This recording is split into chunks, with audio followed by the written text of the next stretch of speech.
The flow of Western military aid would likely make that a lot more tempting.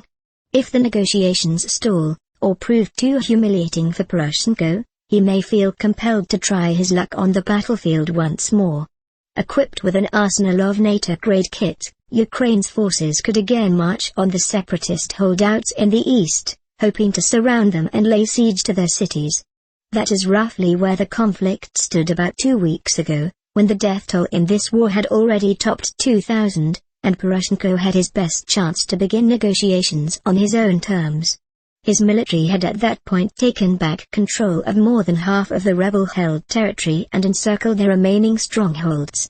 But instead of halting the advance and initiating talks from a position of strength, Poroshenko attempted to clear out the rebels by force.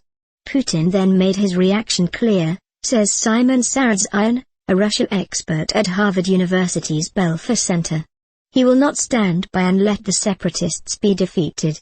When Ukraine's armed forces seemed at the verge of victory last month, both NATO and Kiev observed that the usual flow of Russian arms across the border turned into a surge of regular Russian troops, more than 1,000 of them, who quickly reversed the Ukrainian advance. This was a paradigm shift in the war. It showed for the first time that Putin is prepared to sacrifice his soldiers in order to keep the separatist cause alive. There isn't much reason to believe he would act differently in the future.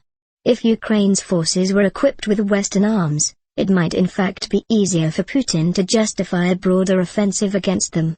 His narrative at home would no longer be about the fascist Ukrainian military and the beleaguered freedom fighters dying for their right to speak the Russian language.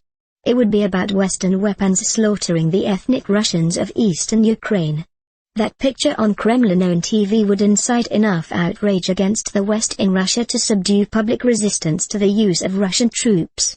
In a phone call with the European Commission President José Manuel Barroso this week, the Russian president warned that he could, if he wanted, take Kiev in 2 weeks. With Western arms thrown into the fight, it would probably take him longer. But short-term military aid won't close the gulf between Russian and Ukrainian firepower.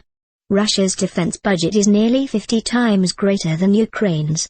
It is roughly 8 times as many fighter jets, warships and active military personnel. And then there is the threat Putin made on August 29. I want to remind you that Russia is one of the strongest nuclear powers, he said. These are not words. This is reality.